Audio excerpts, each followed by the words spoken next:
लखनऊ में यूपी सरकार के मंत्री संजय निषाद से हमारे सहयोगी ने खास बातचीत की। इस दौरान संजय निषाद ने कहा कि जाति संघर्ष से किसी को फायदा नहीं होगा।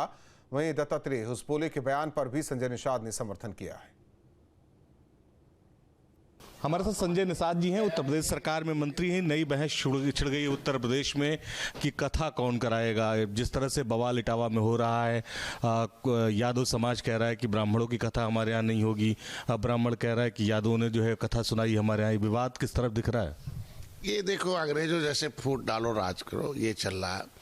संविधान लागू होने के बाद देश संविधान से, कानून से चलता। अगर कुछ इस तरीके के कोई व्यक्ति विशेष, दो चार व्यक्ति अगर कोई सिरफिरे के रूप में काम करते तो कार्रवाई उसमें होनी चाहिए, न कि सामाजिक जहर घोला जाना चाहिए, इस पर राजनीति हो बुलाकर। उसके लिए आप क्या आपने लेबल पर लगा देंगे क्या कि हमको एक बिरादरी का वोट चाहिए, दूसरी बिरादरी का नहीं वोट चाहिए। पार्टी बनाए हो कि सभी का विकास करेंगे, सबका हम सम्मान करेंगे, सबका साथ लेंगे, और भाषण देंगे कि काम एक का करेंगे, तो ये गलत है। आज के दिन में कहा गया, history the mother of politics, moment is the father. इतिहास राजनीति की माँ होती है, आंदोलन उसका हुआ। इतिहास क्या था? गौरवशाली इतिहास था, अंग्रेजों मुगलों ने नष्ट कर दिया।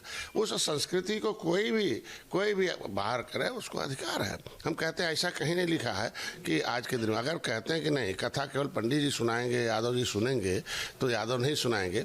तो अगर कथा ही है तो राजनीति में क्यों पंडित जी हैं? राजनीति से दूर हो जाना चाहिए उन्हें। तो आज के दिन में ऐसा कहना कुछ लोगों को, कोई कथा हम ही सुनाएंगे और किसी का अधिकार नहीं है, तो कहाँ लिखा है राजनीति करने का अधिकार है? अगर राजनीति सब लोग कर रहे हैं तो कथा भी सभी लोग कहेंगे। ये भारत में सबका अधिकार बनता है। हुसबोले कह रहे हैं कि दो विषय, समाजवादी और धर्मनिरपेक्षता का जो जिक्र किया गया है, उसे हटाना चाहिए संविधान से। हम तो इससे समर्थन में हूँ, क्योंकि संविधान जब बन गया तो उसमें एक शब्द लिखा गया कि संविधान के किसी भी शब्द में कोई भी परिवर्तन ये सदन ही अपने प्रस्ताव से पारित करेगी, और पूर्ण बहुमत से होगा। जब उसमें 2/3 बहुमत होगा तब, और जनता की चुनी हुई सरकार ही संविधान में कोई छेड़छाड़ कर सकती। तो जब जो सरकार जो है फ्रीज थी, तो कैसे उसमें संविधान में संशोधन कर सकती, कैसे शब्द बढ़ा सकती? भाई ये गलत है, ये अनकॉन्स्टिट्यूशनल है और असंवैधानिक है वह शब्द जोड़ना।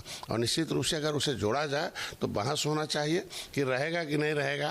हाँ, जुड़ तो गया, लेकिन हटेगा कि नहीं हटेगा, फिर उसे बहस हो। और जनता चाहती, जनता की चुनी हुई सरकार अगर चाहती है तो निश्चित रूप से हट जाना चाहिए। पंचायत चुनाव सर पे हैं, पार्टी किस तरह से तैयारी कर रही है? अकेले चुनाव लड़ेंगे कि भाजपा के साथ मिलकर लड़ेंगे? चुनाव पार्टी बनती है चुनाव लड़ाने के लिए, जीतने के लिए। कार्यकर्ता इसीलिए बनते हैं कि चुनाव लड़ेंगे, लड़ाएंगे, जीतेंगे। तब वो उनका छोटे गाँव का चुनाव है, प्रधान का चुनाव है, हर जगह ही हम ही लोग हावी रहेंगे तो कार्यकर्ता कब अपना अवसर प्रदान करेंगे? तो भाजपा भी छूट दे रखती है, जो भी प्रधान बन जाए हमारा है, जो हारेगा वो भी हमारा, जीतेगा वो भी हमारा। भाजपा भी छूट दे रखती है कि जो जिला पंचायत होगा वो भी हमारा होगा। 10-10, 4-4 लोग तो भाजपा के लोग लड़ते हैं। तो जहाँ सिंबल नहीं है वहाँ कोई समझौता नहीं होता।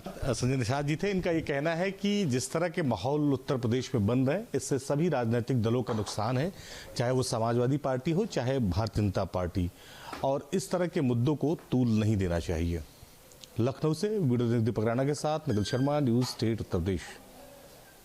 जहां भक्ति है हर शब्द में, कथाओं में छिपे हैं दिव्य रहस्य, और ज्योतिष देता है जीवन को दिशा। धर्म से जुड़ी हर बातों को जानने के लिए हमारे चैनल स्तुति को सब्सक्राइब करें। चैनल पर जाने के लिए इस लिंक पर क्लिक करें।